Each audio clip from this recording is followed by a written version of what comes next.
Kembali bersama kami dalam Selamat Pagi Malaysia. Sedang kita nantikan pengumuman yang bakal mencorak masa hadapan negara. Kita pandang ke belakang melihat kepada bentuk negara yang bagaimanakah diilhamkan oleh Yang Mulia Tunku ketika melaungkan kemerdekaan pada tahun 1957. Dan dalam pada itu kita bawakan segmen ini, segmen yang sebenarnya bertujuan untuk meningkatkan kesedaran kita tentang prinsip kenegaraan.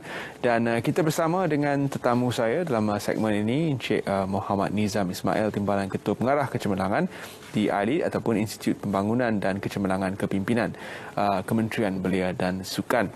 Kemerdekaan generasi masa depan, itu yang ingin kita bincangkan. Lebih dahulu, apakah konsep kemerdekaan yang sesuai untuk kita bawa dalam gagasan generasi masa hadapan ini? Kerana mereka berfikir mungkin secara berbeza berbanding dengan kita. Betul. Okey, Saudara Terence, selamat pagi, saudara para penonton.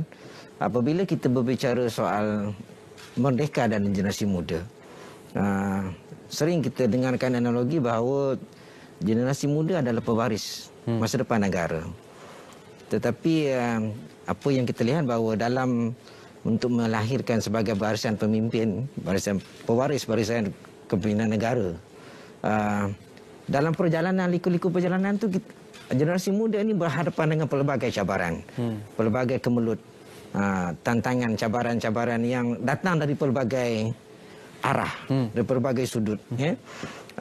Kerana itu kita melihat bahawa dalam kita nak melihat kemerdekaan dalam konteks seorang muda, satu perkara yang perlu dipahami adalah bahawa secara naratifnya sejarah telah membuktikan bahawa kita telah melalui beberapa fasa yang untuk mencapai kemerdekaan. Dan sebagai anak muda, kita tidak melalui zaman-zaman itu.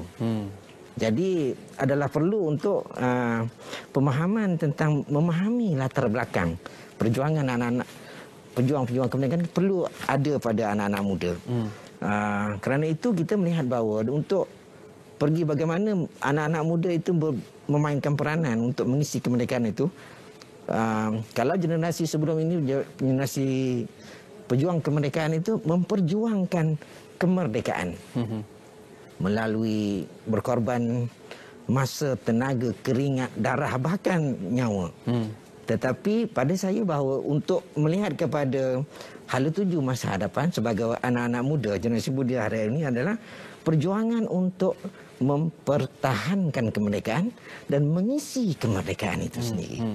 Berdasarkan kepada capability, posisi yang ada pada mereka ketika ini. Kalau sebagai pelajar, peranan sebagai pelajar, sebagai belia yang berkejaya, peranan sebagai belia yang berkejaya, sebagai tenaga akademik, jadi memainkan peranan untuk mengisi kemerdekaan itu. Saya rasa agak beruntung kerana saya daripada sekolah yang sama dengan Yang Mulia Tunku dulu.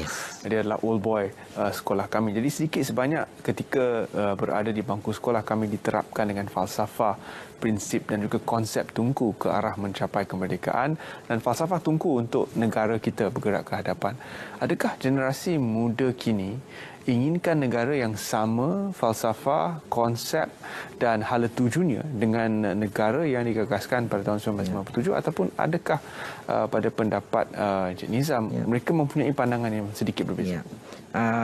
Kalau saya melihat begini, seperti awal saya sebut tadi bahawa anak-anak muda ini tidak merasai perjuangan. Tetapi spirit itu dibawakan bersama dalam meniti meneruskan perjuangan hidup. Senang sebagai untuk memudahkan analogi, senang je bahawa kita lihat bahawa umpamanya pejuang kemerdekaan dulu kita ibaratkan menyediakan rumah. Jadi dengan ketika itu berasaskan kepada prinsip-prinsip yang dibawakan bersama dengan spirit kemerdekaan itu rukun negara. So ada 5 teras rukun negara itu. Jadi kalau kita boleh bawa umpama bahawa pada permulaannya pejuang mereka mendirikan rumah. So dengan bumbungnya kita boleh umpamakan prinsip-prinsip rukun negara, kepercayaan kepada Tuhan. Kemudian ada dindingnya, ada pintunya, ada tiang serinya, ada dapurnya, ada kamarnya, ada biliknya. Tetapi ketika itu rumah itu berdiri kukuh. Tetapi bagaimana untuk kita memastikan bahawa keutuhan bangunan itu sedia utuh, kukuh sampai bila-bila, disesuaikan dengan keadaan semasa. Ya, jadi kalau ketika itu mungkin dengan perigi, tidak ada bekalan berdasarkan lampu minyak tanah dan sebagainya, diteruskan dalam generasi kedua, ada elektrik dan sebagainya. Generasi sekarang, bagaimana untuk melengkapi kemudahan yang ada rumah itu? Ada internet, ada telefon. Tetapi bagaimana untuk menggunakan kemudahan yang ada itu, yang telah diasaskan oleh pembina itu, kita legasi itu diteruskan. Baik. Dengan keadaan yang lebih baik, insya-Allah. Ya. Pada zaman sekarang semuanya adalah berteraskan konsep-konsep norma baru, ya, termasuklah betul. Sambutan Hari Kebangsaan, Hari Kemerdekaan, ya. Sambutan kemerdekaan kita yang ke-64 ini. Jadi apakah signifikan norma baru ini dalam kita menyambut 31 Ogos dan juga 16 September nanti? Seperti mana kita alami sekarang ini kan, bahawa dalam keadaan yang sebelum ini, kemeriahan sambutan kemerdekaan itu cukup terasa dengan pelbagai aktiviti yang dirancang, disusun dengan atur sedemikian rupa. Tetapi dengan hadirnya pandemik, jadi kita berhadapan dengan kekangan-kekangan dan perlu ada disesuaikan dengan 360 darjah perubahan, walaupun tidak secara total, tetapi perubahan yang cukup mendasar, yang cukup besar. Jadi kalau sebelum ini kami di Kementerian Pendidikan Hasil melalui AILID, memang sepenuh bulan kemerdekaan ini kita namakan program Semarak Merdeka. Terlalu banyak program yang kita aturkan secara bersemuka dan sebagainya. Tetapi apabila berlakunya pandemik, kita terpaksa menyesuaikan dengan keadaan-keadaan yang disesuaikan itu untuk patuh kepada SOP,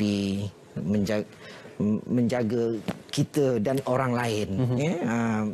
Menghindar daripada jangkitan dan sebagainya. Jadi kerana itu kita tak boleh jadikan bahawa itu sebagai alasan untuk kita tidak menyambut kemerdekaan. Jadi kita kena sesuaikan dengan norma dan situasi yang baru. Ya. Sebagai salah satu agensi yang dipertanggungjawabkan untuk secara langsung terlibat dalam pembangunan kenegaraan, apakah perancangan untuk AILID sendiri menuju kepada meraihkan kemerdekaan kita yang ke-64? Okey. Jadi saudara Terren dan para penonton, bahawa kita telah merancang sekian banyak program, ya, supaya signifikan kepada sambutan kemerdekaan itu, khasnya kepada anak muda, dapat kita teruskan. Ya, jadi sesuai dengan falsafah, dengan keberadaan AILID itu sendiri sebagai institusi latihan yang menekankan kepada aspek kepimpinan dan kenegaraan khas untuk anak-anak muda. Jadi kita sedang akan melancarkan satu program yang kita panggil bahawa intelek Marathon Intelek 5763. So program yang kita garap sedemikian rupa mengharapkan penyertaan anak-anak muda dalam konteks norma baru, tetapi sesi perkongsian yang menambah, menyerlahkan potensi anak muda melalui sesi perkongsian ilmu. Kerana kita di AILID memang sentiasa dekat dengan ilmu. Jadi kita rancang program yang bersifat perkongsian melalui sesi webinar menggunakan platform yang alternatif yang sedia ada melalui FB Live dan Zoom, ya. Jadi kita tampilkan pembicara-pembicara kita, kita dah kenal pasti ada 20 panel. Kenapa kita panggil maraton? Selalu maraton adalah sukanya saudara, tetapi kita mengambil konsep bahawa maraton adalah satu program siri yang panjang, yang secara konsisten, ya. Masanya agak panjang. Jadi sesi perkongsian yang kita susun selama 10 siri. Jadi kita aturkan berdasarkan tema-tema tertentu dan kita hadirkan bersama mereka-mereka yang dekat dengan orang muda. Bercerita tentang kalau dia tak join, dia macam ada satu kerugian. Jadi walaupun agak berat, tapi kita minta kepada panel supaya penyampaiannya itu lebih santai, ada unsur naratif, tetapi ada unsur kepedulian, ada unsur bahawa ada relevannya dengan anak-anak muda. Jadi kita ada 5 tema yang kita fikir, yang kita sesuaikan dengan program itu, dan berlangsung selama tempoh bulan kemerdekaan. Maksudnya telah kita mulakan semalam, Terence. Bermula daripada 15 hari bulan dan Ogos, dan insya-Allah berakhir pada 15 September.